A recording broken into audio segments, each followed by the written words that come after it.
ng price update ni QJ Motor. Finally, eto na guys, gagawa natin ng price update. Kaya naman, samahan nyo akong isa-isahin yung mga big bike nila. Let's go! So, QJ Motor, dito muna tayo mag-umpisa guys sa kanilang scooter. Yung scooter nila guys, napaka-attractive tingnan sa personal, no? Meron silang tatlong color variant dito, which is black, yellow, and white. And this one guys is 125cc. And napakaganda nitong scooter na to guys, pang araw-araw, pang pasok sa trabaho, pang long ride, depende kung ano yung trip nyo. And this one is modern classic. Modern kasi guys, it's because naka-LED na po yung kanyang headlight, tapos yung turn signal niya, naka-LED na din. And kung mapapansin nyo, yung looks niya, overall looks niya, para siyang 1980s, 1990s, ano, na hindi pa rin tinanggal yung kanyang pagka-classic look kahit na siya ay modern na. So, ano bang meron dito kay QJ Motor Turini 125? Of course, again, sabi ko nga kanina, naka-LED na yung headlight niya, turn signal, naka-LED. Tapos, napakaganda po ng fairings niya, at saka napakaganda din ng paint job niya. And pagdating sa seat cushion, guys, generous na din, oh. And napakaganda din po ng seat cover niya. Leather type. Ayan. Pagdating naman sa dashboard, semi-digital, semi-analog. And dito, guys, sa kanyang front pocket, ayan, malalim na. Marami ka nang mailalagay dito. Kahit phone mo, pwede mo ilagay dito na hindi ka mangangamba na baka mahulog. Kasi nga, medyo malalim na po yung kanyang front pocket. At pansin ko lang din, guys, meron na din siyang built-in charging port, no? No need ka nang bumili ng adapter or USB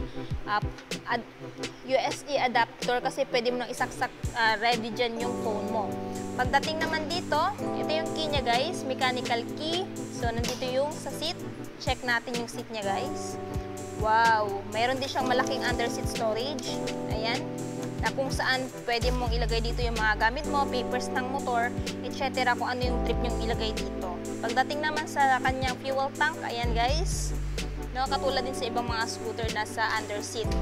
Meron din siyang grab bar guys, na kung saan pwedeng hawakan ng angkas mo. Pagdating dito sa tail, ayan, napaka-astig din ang itsura. No? Anyway, brief review ko lang to guys. Base sa mga nakikita ko dito sa scooter na to, kung gusto nyo ng review ko nito, full review, comment down below. Anyway, kung interested kayo dito guys, yung price ay nasa screen. Ayan, ito yung white niya. So, dito naman tayo guys sa mga big bike ni QJ. Meron po silang available dito na QJ Motor 600 RC. So, meron silang dalawang color variant na available guys, which is itong silver, green, black combination at saka itong red, black at carbon fiber, ayan, na combination. So, yung nagustuhan ko talaga dito sa big bike na to guys, yung itsura niya, no? Talagang halimaw yung itsura niya. 600cc pero parang nasa 1,200cc yung kanyang itsura. Pansin nyo guys, dito sa kanyang headlight, para siyang dragon, no? Inspired yung looks niya or may pagka-sharky na may pagka-dragon. Comment down below guys kung gustong-gusto nyo itong itsura ng QJ 600 RC. Ayan. So, sa headlight guys is naka-LED. Inverted telescopic fork na din siya sa front. Dual disc dito guys, no, sa braking system, and naka-LED na po yung kanyang headlight. And pagdating naman sa tail, ayan, astig din. Yan, naka-ano na din siya guys. Naka-LED, turn signal naka-LED.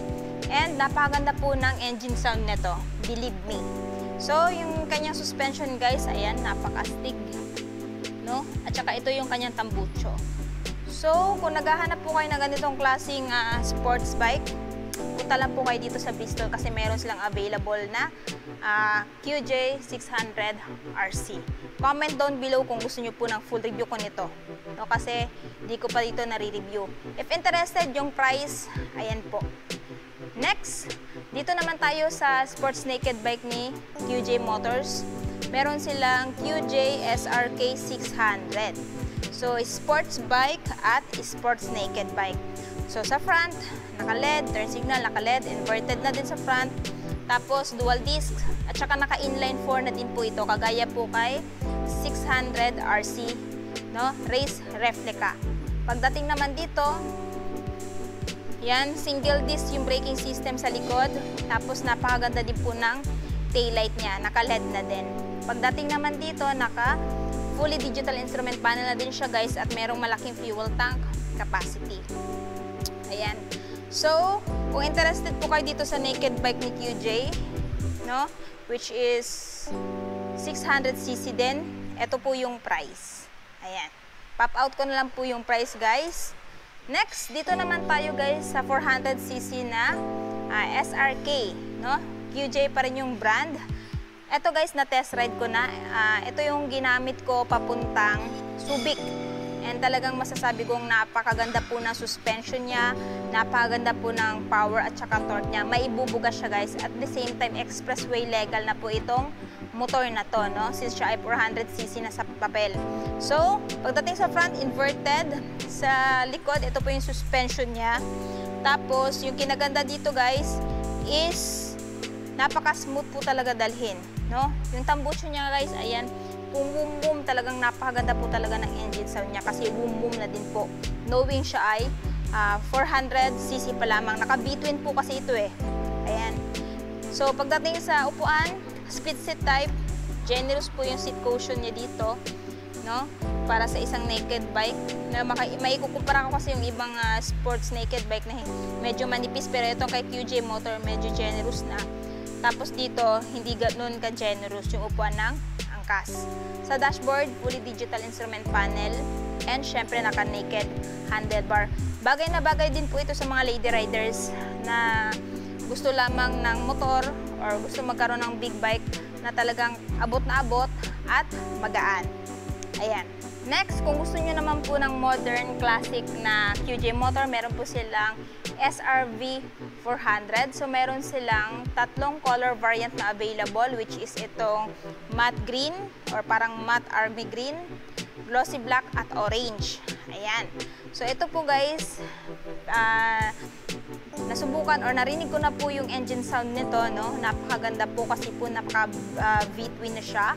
And kung gusto niyo po ng motor na boom yung tunog, I highly recommend this one.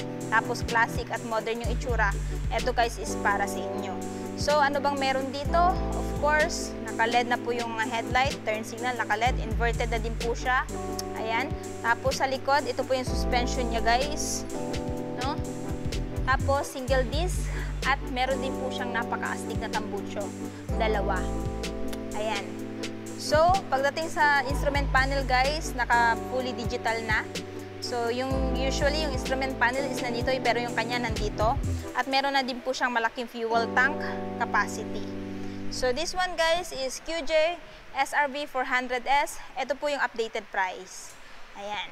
Next, kung gusto niyo naman po na medyo mababa yung kanyang CC, meron din po silang QJ Motor SRV 200.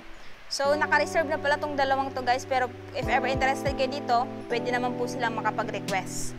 So, pagdating sa QJ Motor SRV 200 guys, medyo magkahalintulan lang sila nung big bro niya, no? Yun nga lang, ito guys is hindi naka-inverted. Well, itong 400cc is naka-inverted na. Tapos yung itsura ng fuel tank guys, kakaiba, no? Pero kung halimbawa biglang tingin, parang magkatulad lang sila. Pagdating naman dito, naka-subtank po yung suspension niya sa likod. Ayan o, may baso. Pero itong kay kuya niya, wala ang baso. Ayan. So, para sa akin, goods na goods yan. Ganda po ng pinasuspension na yan. And pagdating sa fuel tank capacity, malaki na din. Both front and rear wheel is naka-LED headlight na din. So, comment down below guys kung interested kayo dito sa QJ SRV 200. No? Tapos, kung gusto niyo po talaga nito, ayan, pwede silang, or pwede po kayong mag-request since ito po ay naka-reserve na. Meron na pong nakabili. Ayan. So, comment down below alin sa mga motor ni QJ Motor yung gusto nyong bilhin. So, yun na guys, natapos na nga natin i-price update yung mga motor ni QJ. Ano yung masasabi nyo sa presyo ng mga motor nila? At ano yung motor nila yung natitipuhan yung bilhin? I want to know your thoughts below. And syempre, kung bago pa lang kayo sa channel ko at hindi pa nakapag-subscribe, huwag kalimutan mag-subscribe para ma-notify kayo once may bago tayong upload. So yun guys, hanggang dito na muna tayo. Ride safe and peace out!